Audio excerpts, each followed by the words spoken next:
And welcome into the roundtable. And we've talked a lot about the Panama Canal as of recent history in terms of what's going on there with the drought and not as many ships needing to go through or can go through those interchanges there as well. And now the attention of the shipping world shifts to Yemen and the Suez Canal and what problems that situation is bringing on as well. Joining us to talk about it, we've got Sal Mercogliano, of course, host of What's Going On with Shipping, as well as Associate Professor of History at Campbell University, and our own senior writer, Greg Miller, joining us as well. Gentlemen, thanks so much for joining us.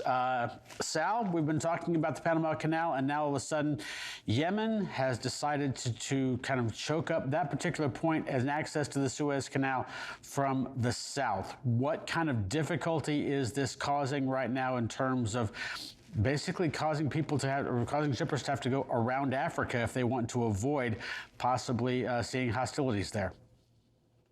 Well, Bill, thanks for having me on. I think, number one, the only diversions we're seeing right now are ships related to Israel-owned or connections to it. So we're not seeing the huge diversions yet.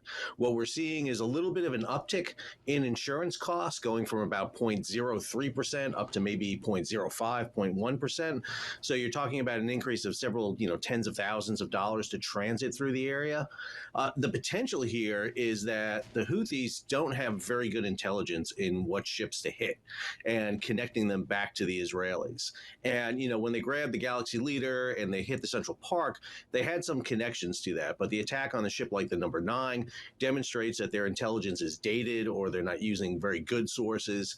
And that has the potential now to escalate. And the fact that the Houthi have made a statement that they're going to interdict or blockade or stop the passage of any ships heading to Israel means that this could expand out to include other flags and other registries out there.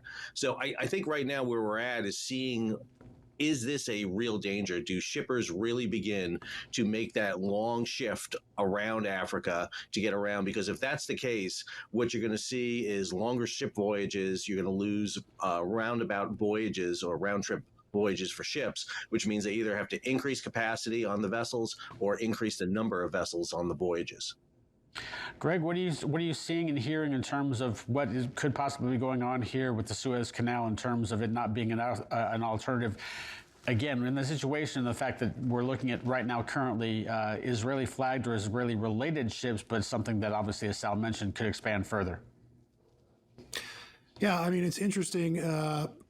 It's not that easy to know which ships are connected to Israel. You have a couple big ship owners in Israel, Eastern Pacific and Zodiac and a number of others. But, even I as a journalist, when I'm trying to figure out, which ship is connected to which owner, I mean, that's actually quite difficult. Shipping frequently obfuscates, what the connections are. I mean, if you think about the shipping line Zim, they don't even publish their own fleet list. They don't tell journalists or anyone, they don't tell investors, what the ships are in their fleet. You actually have to look at the schedules and try to figure out for yourself. So the possibility of ships that are going to be mistakenly targeted is very high, I think. And the big question here is really escalation. What happens? It's very easy to see, the possibility that one of these drones, for example, hits a container with flammable material, or otherwise starts a fire on a vessel, or somehow hits a Navy ship, and then it becomes much more difficult for the U.S. and the allies to continue to not retaliate, which is pretty clear. They have the intention of, they're trying to stick to not escalating this into something that's much more serious, but sooner or later something could happen, and that becomes a much more significant issue for shipping. Sal, how much does it complicate matters at all if you've got ships that aren't necessarily maybe connected to Israel, maybe not, but just maybe stopping in Israel in terms of, I mean, I'm sure that's what the Yemenis are trying to do in terms of, I mean, that's basically their battleground, so to speak. But if a ship's making more than one stop and just maybe part of the cargo is headed there, does that make them a target? Does that make things more complicated given how many stops these ships make? Yeah, I mean, it's going to be really hard for Yemen to identify. I think Greg makes an excellent point. You know, when we have to sit there and research a vessel, it's really hard to find ownership, and schedules are always changing. And so when Yemen makes a blanket statement like this, and let's be clear, you know, Yemen's in the middle of a civil war. So we're dealing with the Houthi here. It's not even the recognized government of Yemen. You can't really shut down this passage under UNCLOS. You have free transit through the area. This is what's going to start triggering a lot of nations to get involved. You already have an NYK vessel, the Galaxy Leader, that's being held. And so, you know, it's going to be hard for them to identify. I think this is the big variable we keep coming back to, is that there's a potential here for ships to be hit that have nothing to do with this at all, which means you're impinging the free trade of basically neutral ships heading through the area. And that will trigger a response. While the U.S. Navy and other navies may not be willing to go in there or say publicly that they're going to go in and defend Israel, they will come in and sit there and say, you're impinging on free transit.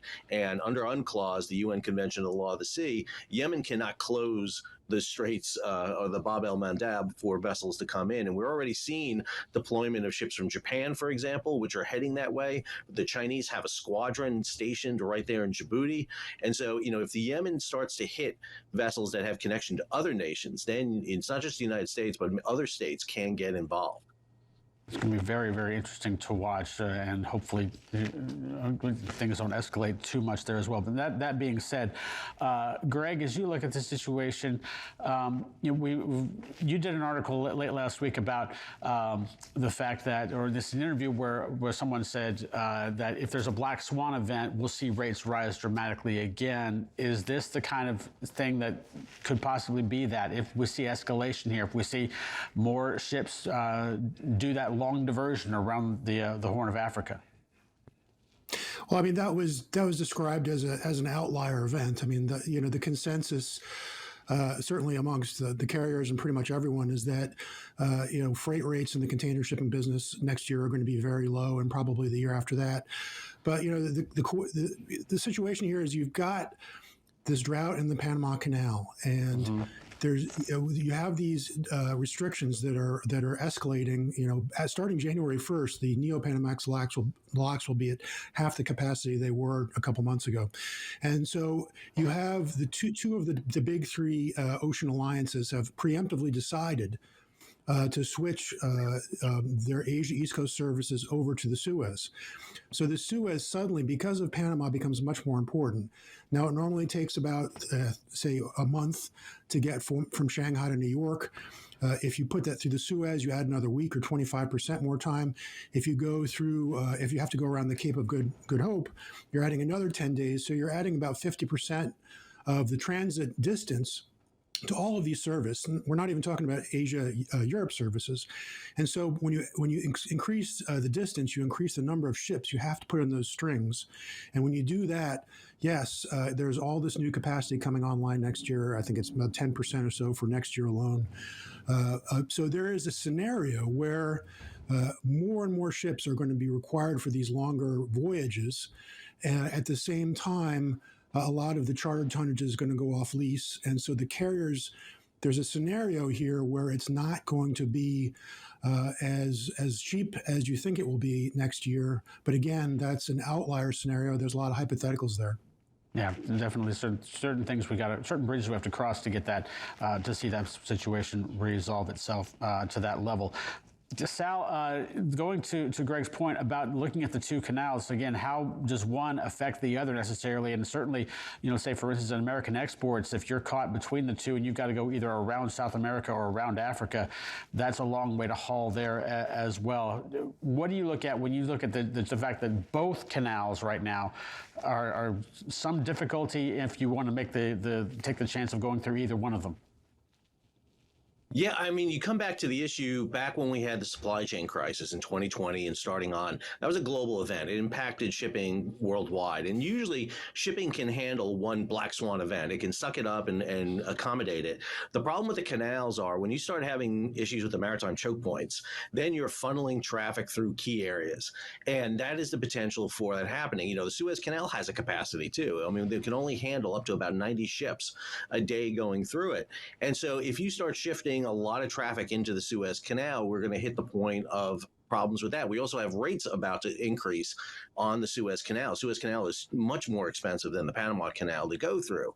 And so you're weighing the cost to go through it. But I think Greg's point is the big one, is the added time. Time is the issue here, because if you have a ship that can make maybe 4 or 5 runs a year from Europe to Asia, and all of a sudden you have to go around Africa, well, now you're going to be cutting one of those routes out. And that means a massive loss of revenue, which means it's got to translate into the higher freight rates to kind of offset that. And so what we're looking at here is the potential for events all kind of happening at the same time. If you throw in there issues in the South China Sea with the Chinese and the Philippines having issues, we have a potential in northern South America right now for Venezuela, Colombia, Chile, and Brazil for maybe a struggle over Guyana. This becomes a much bigger issue where global shipping can see disruptions. I don't think you see the stop flow of goods at all, but once you have disruptions, once you create those abnormal flow patterns, then all of a sudden your rates start going up, and that's what impacts the cost for consumers. Greg, if you're a shipper right now and you're looking at all these variables that Sal just kind of outlined there, what are you most concerned about? Again, given the route, obviously you're going to be going different places, but what are you most concerned about right now in the world of shipping in terms of getting your goods from point A to point B? Well, I mean, it's different by sector. When it comes to the combination of these two canals, the good thing for container shipping shippers is that there are so many new ships coming online. So there is the flexibility to extend these voyages. It's much more problematic in dry bulk for U.S. grain exports. It's much more problematic for LPG propane exports. As far as container shippers next year, again, the consensus is that rates probably aren't going to go up that much. That's the consensus. What people are really concerned about next year is disruptions. You have these extended voyages. You have to prepare for the fact that it may take much longer for your car to get there. And if the consensus is true and rates are low for next year and the year after, then what that means is that the container lines are going to accelerate their blank sailings and their cancellations. And so you're going to get more disruptions to the services. So really, the consensus seems to be for next year that it's not so much a fear at this point on the container side of a huge rate increase. Really, the concern is that, you're going to have to worry about goods not taking a lot longer to get there, and you're going to have to worry about more canceled sailings. Well, to quote Sal's YouTube channel, what's going on with shipping? The answer to that question seems to be a lot right now. So, gentlemen, thanks so much for joining us. Thank you. Thanks for having us. All right, that'll do it for a roundtable. We'll take a short break and be back with more Freightwaves content. Wrap up the show right after this.